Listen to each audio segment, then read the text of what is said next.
Hello students, today will we discuss about gender sensitivity. Okay, आज का हमारा topic है जेंडर सेंसिटिविटी क्या होता है.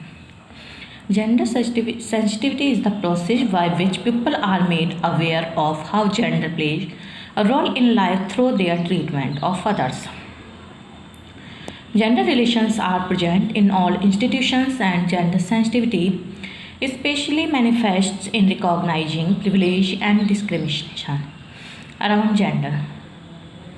Women are generally seen as disadvantaged in society. Gender sensitivity trainings are used to educate people, usually employed to become more aware of and sensitive to gender in their lives or workplaces.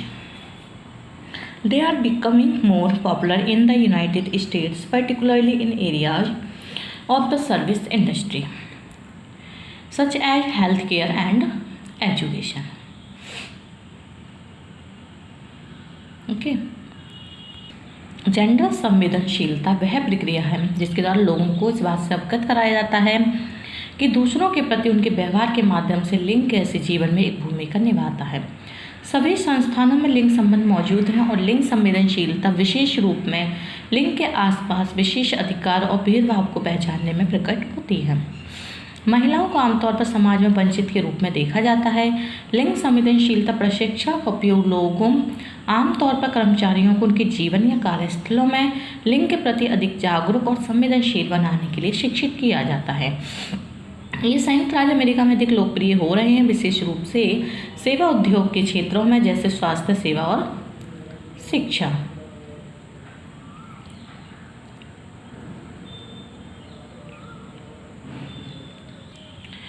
Gender sensitization generally refers to theories which claim that modification of the behavior of teachers and parents toward children can have a causal effect on gender equality. As per the UNESCO document on gender sensitization, gender sensitivity is not about pitting women against men. On the contrary, education that is gender sensitive benefits members of both sexes.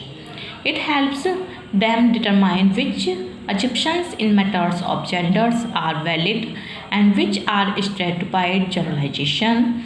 Gender awareness requires not only intellectual effort but also empathy and open-mindedness. It opens up the widest possible range of life options for both women and men. Issues such as problem of sexual harassment, sexual stereotypy, dearth of counselors sensitive to complexities such as caste, minority experience or sexuality, lack of special emotional and academic support of both at the personal and institutional level for students from marginalized groups, issues pertaining and to infrastructural and health facilities, lack of encouragement or recognition for research, patenting, innovation in gender sensitization, etc. are pertinent to ponder. Gender sensitivity helps to generate respect for the individual regardless of sex. A change in perception is the need of the hour and requires orientation of policymakers, curriculum developers, media professionals, adult learners, and even the public at large. Gender संवेदीकरण आमतौर पर उन सिद्धांतों को संदर्भित करता है जो दावा करते हैं कि बच्चों के प्रति शिक्षकों माता पिता के व्यवहार में संशोधन का लैंगिक समानता पर एक कारण प्रभाव पड़ सकता है. जेंडर सेंसिटाइजेशन फॉर यूनेस्को के दस्तावेज के अनुसार लैंगिक संवेदनशीलता महिलाओं को पुरुषों के खिलाफ खड़ा करने के बारे में नहीं है. इसके विपरीत लिंग संवेदनशील शिक्षा दोनों लिंगों के सदस्यों को लाभान्वित करती है. ये उन्हें ये निर्धारित करने में मदद करता है कि लिंग के मामले में कौन सी धारणाएं वैध हैं और कौन सी रूढ़िबद्ध सामान्यीकरण है. लैंगिक जागरूकता के लिए न केवल बौद्धिक प्रयास की आवश्यकता है बल्कि सहानुभूति और खुले विचारों की भी आवश्यकता है. ये महिलाओं पुरुषों दोनों के लिए जीवन के व्यापक संभव विकल्पों को खोलता है. यौन उत्पीड़न की समस्या यौन रूढ़िबद्धता, जातीय अल्पसंख्यक अनुभव या कामुकता जैसी जटिलताओं के प्रति संवेदनशील परामर्शदाताओं की कमी जैसे मुद्दे हाशिए के समूह के छात्रों के लिए व्यक्तिगत संस्थागत दोनों स्तरों पर विशेष भावनात्मक शैक्षणिक समर्थन का अभाव, बुनियादी ढांचे और स्वास्थ्य सुविधाओं से संबंधित मुद्दे, अनुसंधान के लिए प्रोत्साहन या मान्यता का अभाव बैठने, लिंग संवेदीकरण में नवाचार आदि पर विचार करना प्रासंगिक है। लिंग संवेदनशीलता सेक्स की परवाह किए बिना व्यक्ति के लिए सम्मान पैदा करने में मदद करती है। धारणा में बदलाव समय की मांग है और इसके लिए नीति निर्माताओं, पाठ्यचर्या विकासकर्ताओं, मीडिया पेशेवरों, वयस्क शिक्षार्थियों, यहाँ तक कि आम जनता के उन्मुखीकरण की भी आवश्यकता है।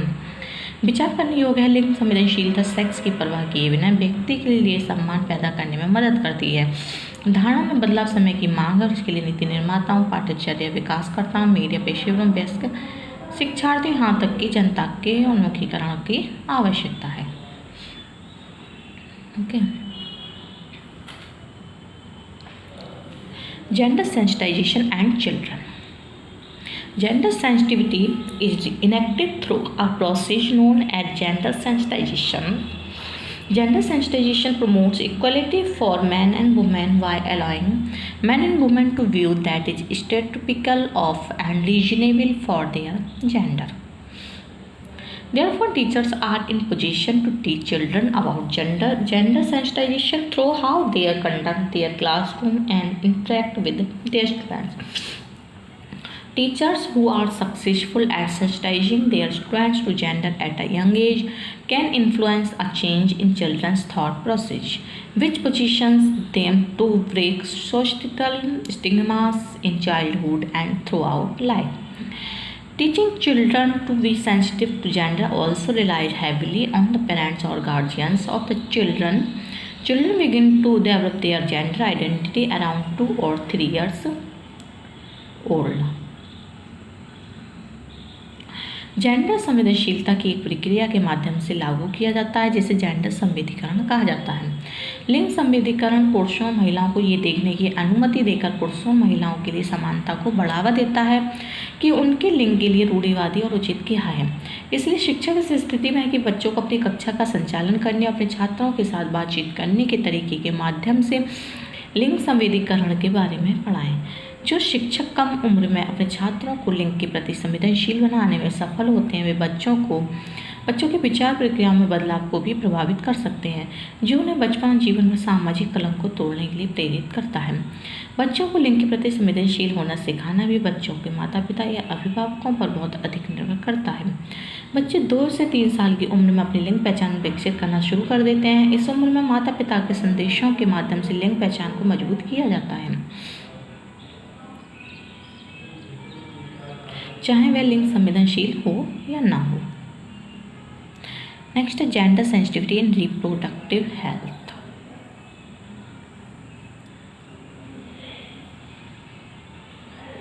Gender sensitivity in reproductive health is reliant on treating all clients with equal respect regardless of sex, gender identity, marital status, sexual orientation or age. Indicators of gender sensitive service include refraining from discriminating against or stereotyping clients on the basis of sex or gender, treating all clients with equal respect, offering gender sensitivity training to all employees and providing adequate representation of female career providers.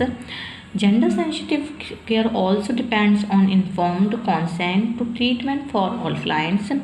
If services providers deliver gender sensitive care, their clients might be more likely to seek further service from their provider.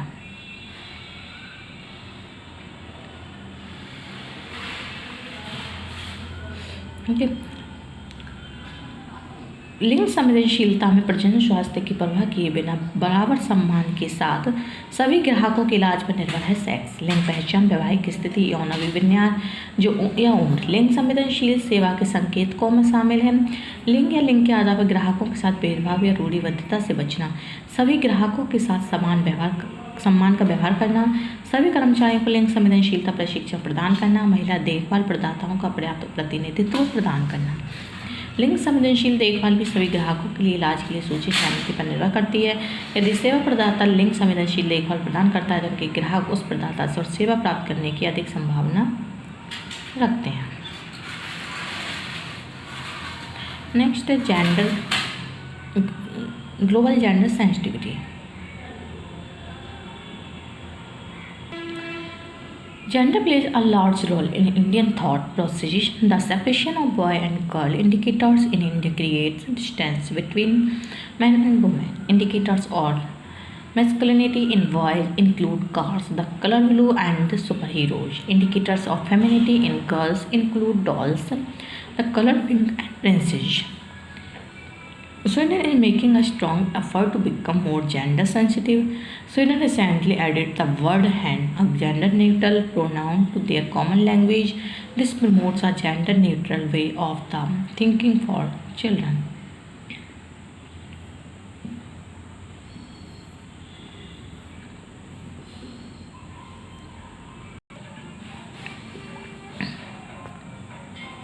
भारतीय विचार प्रक्रिया में लिंग एक बड़ी भूमिका निभाता है। भारत में लड़के और लड़की के संकेतकों का अलग होना पुरुषों और महिलाओं के बीच दूरियां पैदा करता है। ओके, लड़कों में मर्दानगी के संकेतकों में कार, नीला रंग और सुपर हीरो शामिल हैं। लड़कियों में स्त्रीत्व के संकेतकों में गुड़िया, गुलाबी रंग और राजकुमारियाँ शामिल हैं। स्वीडन अधिक लिंग संवेदनशील बनाने के लिए एक मजबूत प्रयास कर रहा है। स्वीडन ने हाल ही में मुर्गी शब्द जोड़ा है, एक लिंग तटस्थ सर्वनाम। उनकी आम भाषा में इसको लिंग तटस्थ कहा जाता है। ये बच्चों के लिए एक लिंग तटस्थ थिंकिंग को बढ़ावा देता है। Okay, thank you for watching.